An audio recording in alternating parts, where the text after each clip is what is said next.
Portugal, there's a YouTube show full of fun facts you need to know. Hola, bon dia, alegria, or should I say guten tag this morning? We've got Marion. We can't hang about this morning. We've got to go straight to her. She's at Hamburg Airport. We're going to be talking about what it's like being German in Portugal. It must be lovely being German in Germany, where everything is working perfectly. Hola, bon dia. How are you? How are you today, Marion? Moin, good morning to Portugal. Morning.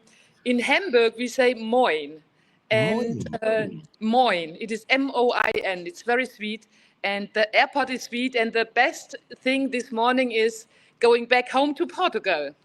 Well, that's interesting. Don't say that too loud. But I mean, I think you're very fond of Portugal, and you have made a big adjustment. And we generally talk about health and well-being, and your work at Walkspera. You're the founder, of course, and you create these lovely workshops and opportunities for people to look at their health and inner workings in every level. But what I've never asked you is what it's like to be German and living in Portugal, because in stereotypical terms, we've got, you know, the North Europe, South Europe thing going on. And we've got the easygoing Portuguese culture, and we've got the very particular German culture. How has that been for you to move to Portugal? It's quite funny, you know. In the beginning, I would say the first 6 months, euphoric state, and I loved everything, and I was just happy to be away from Germany. Yes. Okay. And then? Then came month 7.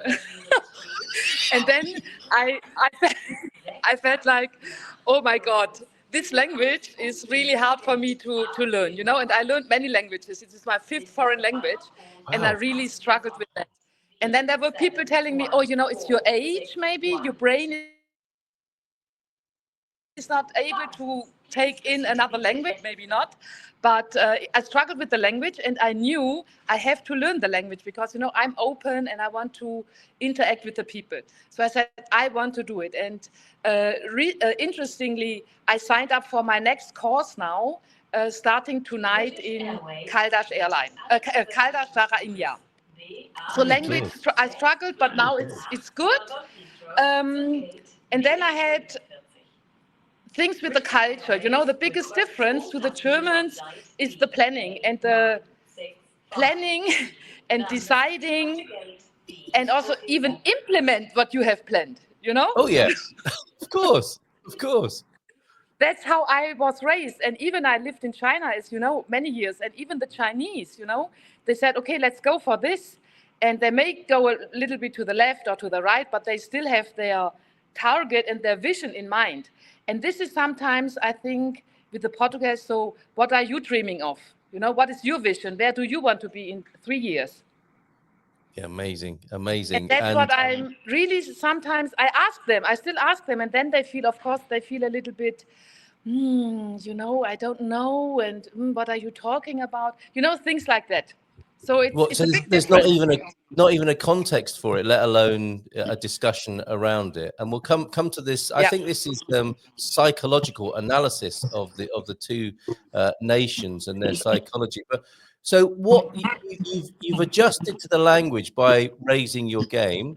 That you've not let that put you off. There is a sort of some differences in expectations around how we plan and how we get things done. What adjustments have you made with that? It's, you know, for me, sometimes they like the ideas and they're also having ideas, but sometimes I see the lack of do you really want to commit and do you really want to implement it, you know? Yes. And then sometimes I see they are a bit reluctant. Okay. You know, why do you think that is?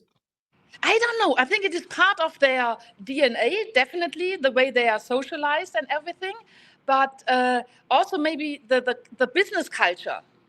Yeah, but they say, oh yes, let's have a cafe, and then we have a lunch together, and then we talk a lot about everything and lots of opportunities, but there is a lack of bringing it on the Rua, you know, on the street and go for it. And this is what I don't know why it is. Maybe it's the whole, you know, it's the culture, it's the political system, it's everything. It's a blend of everything. You're right. I mean, that's what culture is, isn't it? Culture is Exactly. a mixture of forces, of history, and of course, how people want to shape themselves in the future. And you know what I always I try to compare it to the Chinese culture, because this is all built on relationship. Yes, yes. So I trust you, and who do I trust? Who do Portuguese people trust? They trust their families, right? Yes, indeed. Yeah, So, absolutely. and then they have lots of friends, and they have lots of friends with cafe, you know. But the deep trust, so you know, in Germany, if we compare it, or even Switzerland or Western European countries, we trust people who have studied something which I can use. Yes. You know, with a certificate, with a bachelor degree, with something, with your experience at a famous company. So this is who we are trusting. But people in Portugal, they trust people only if they know them and if they like them. This is my current analysis. Yeah, and it'll probably change, won't it? But it's interesting to see how far you've gone into that already. And would you say that in a similar conversation I had with Mel this morning, there comes a point, doesn't it, there where you think, okay, well, if I'm going to survive here, I'm going to have to adjust my expectations and my assumptions. How much do you think you've done that? You mean to adjust the? Okay. Yeah. I mean, we came to Portugal and we had some expectations and some targets, and they have not all been fulfilled yet. Yes. So, and we have maybe not hunt for the 100%. Maybe we should be lucky if we reach one day 70%. You know, just to get an idea of something.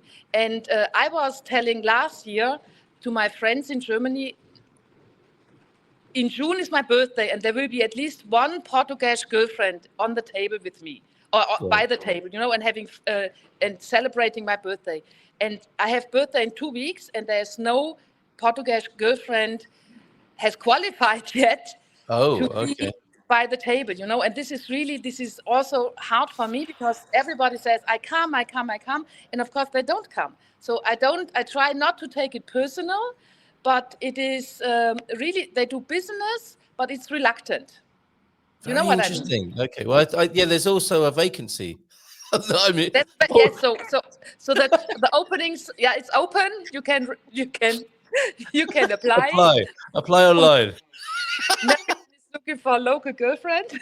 Yes, and you'll have to be interviewed by Marion's grandmother, or in the same way that the Portuguese would do this. Okay. Now you've got some psychological assessment here. Or what is this graphic we're looking at here? And this graphic is done by the Hofstede Institute. It is a Dutch company, and they do, you know, they did some research and interviews with people living abroad and being German in Portugal. How is that like? And that's a pretty. I would say it's not from yesterday. It came into its years already. But what I like here is the last dimension about indulgence. Yeah. Right. Where we are very close, the Portuguese and the Germans, which I like a lot, because it is so clear. We do not spoil each other, and we don't spoil ourselves, you know? So this is ranking quite lowly on the indulgence. This is a ranking. How much money do you spend? For instance, women, you know, how much money do you spend in your overall well-being? You know, health-wise, beauty-wise. Do you? Oh, I want to have a spumante, so I buy a spumante because I feel like having a spumante now. But only once a year. Only once. And Portuguese don't do that, and Germans don't do it either. You know, in general. Very interesting. Okay, so that's the last stat then. That's power the last distance. dimension. What is power distance? What's that about? Power distance is hierarchy. Oh, okay, all right. You know, the Portuguese, they are still a little bit hierarchical. Oh, you know? Yeah, definitely.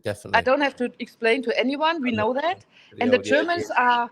We were also quite hierarchical, but it's now going a little bit more into working in teams and having less hierarchies, and, you know, getting a little bit more lean. In the organizations. So that's all on business, no? Okay. Individualism, that's interesting. That's the biggest difference possibly here, isn't it? Yeah, because we are individualistic, you know, we do not think first on our families. Okay. You know, and the Portuguese, they are in a bigger network and more in a relationship-based society. And in Fantastic. Germany, we are not. We are more Yeah. ego. You know, we have a bit more of an ego. Yes, I get it. Okay, and the Portuguese are more happier in a group, possibly. And if you want to go fast, go alone. If you want to go far, go together. That sort of vibes there. Masculinity. This is not gender based. This is a No, sort of it's the not. This ruggedness is not of gender based. This is more, things like competition. Okay. I want to be the first. I want to Yes. be the best. I want to Yes. be the excellent. Something like achievements. Yes. And Okay. this is quite developed. This is quite, this is very American. So we can also be like this performance oriented and result oriented. And we want to know what we are striving for because we have defined a target. And the Portuguese, I think they are much more, in a positive way, they are much more open, because they Yes. do not know the end already. Yeah, and they don't mind shrugging. It's like, well, I don't know. Let's see, rather than the Exactly. masculinity is like, well, we're not. We'll see. We're going to do this. Very Yes, but interesting. we try out, and this is where the Germans have to, or I'm learning from the Portuguese to relax more, to not planning the next week already today. It's only Tuesday. You do not even know what happens tomorrow in Portugal. So you have a rough agenda, very flexible. And so I I love told this. I told a Portuguese teacher in Lisboa, I told him, oh, tomorrow I will be in Lisboa. Can we have a coffee? And then he said, oh, good for you that you are in Lisboa. Let's see. And it's not because of him. They just see who else could I have a coffee with. It's easy. There's nothing personal. It's nothing personal. Just we'll see. We'll see. Okay. Now this is a very fascinating one. Uncertainty avoidance. I think generally speaking, human beings don't like uncertainty or change. However, look at this, 99. I'm assuming this is percent. This is a massive avoidance of uncertainty, isn't it? And keeping things traditional and how we've always done it. This is very massive, but we know this every day. They do not want to commit to any, they don't come back with a quote unless they know it 100%. Yes, indeed. Yeah. And the At reason least I've not been in touch is because I've got nothing to say. Yeah, Yes. exactly. And they, and then you wait 4 weeks for coming back and give you some details, and they only do it when they can really overview the risks. Wow, that's amazing. That's such helpful stuff as well. And then finally here, because we've done indulgence, but long-term orientation, I think you've alluded to this. Germany, very goal-focused, future-focused. Yeah. Portugal, not so much. Great that you're in Lisbon. Maybe we'll have a coffee. We'll see. I'll tell you half an hour before if that works for me. That's incredible. So I know you've got a plane to catch, and thank you so much for joining us. Can we have a kind of 1, 2, 3 step guide for? I know I've got loads of German friends. I would say they're well represented in my foreigner community and friendships here in Portugal, because I think the Brits and the Germans share a sense of humour, and I love hanging out with Germans basically. But what would you say to the ones who haven't come here yet? What are your top tips for adjusting and living a happy life in Portugal? What do they need to think about or let go of or whatever? I think you have to be extremely open and curious on the culture. Yeah. And this means not only the language, but also what they eat, when they eat, and what they do. And also this to respect. Respect is a very big issue. Respect their differency. Yeah. Yeah. And then thirdly, check out and feel what could you learn from the culture in Portugal. Yes. From our Portuguese friends. Very good. And one thing that wasn't there was about directness. Now we know that there is a sort of stereotypical view that Germans are very direct. This is what I want to say. I'm going to say it. Portuguese are also quite direct, but in a very different way, aren't they? Much more friendly. Okay, right. Much more friendly. It's not so, because we are so direct and we use only, we use much less words than the Portuguese. The Portuguese, they need lots of words to say something. So it's always a bit more soft. It sounds a bit more soft. And the Germans sound very harsh. Right. Okay. Love this. And I don't know why I didn't ask you this before. Finally, Walkspiria, this is all part of your adjustment to Portugal. You are helping people relax. You've relaxed yourself into the culture and you love it. Yeah. What's happening at Walkspiria? What can people look forward to? People can join. As you know, we are now moved into the Dom Carlos Park in Caldas to Woohoo. have Wednesday mornings, 10 to 11 a.m. Qigong classes to calm your mind, to bring you down and relax. And then Wonderful. we are going to have a summer workshop pretty soon in a couple of weeks. I have to prepare that one once I'm back. You've changed, Marion. You, like back in the day, you'd have had this prepared 6 months ago, but you're Portuguese now, so you'll be preparing it soon, won't you? When you feel like it, I think. Exactly. There's no date yet, you know? I'm Portuguese. You've changed. Right, walkspiria.com for details of that. If and when she gets around to doing it. And I've got a British friend, a Qigong fanatic, he calls himself. Can't wait to introduce you to each other. He's just moved to Sao Martinho de Porto. And we've got lovely ideas. I'll send you the article I've just written in the Portugal Resident, Sao Martinho, to have lots more healthy stuff and well-being stuff happening in the Bay. I look forward to seeing you soon, Marianne. Thank you so much for joining us. Muito obrigada. Ciao, ciao. All right, até a próxima. Ciao, ciao. Ciao. All the best. Okay. In Portugal, there's a YouTube show full of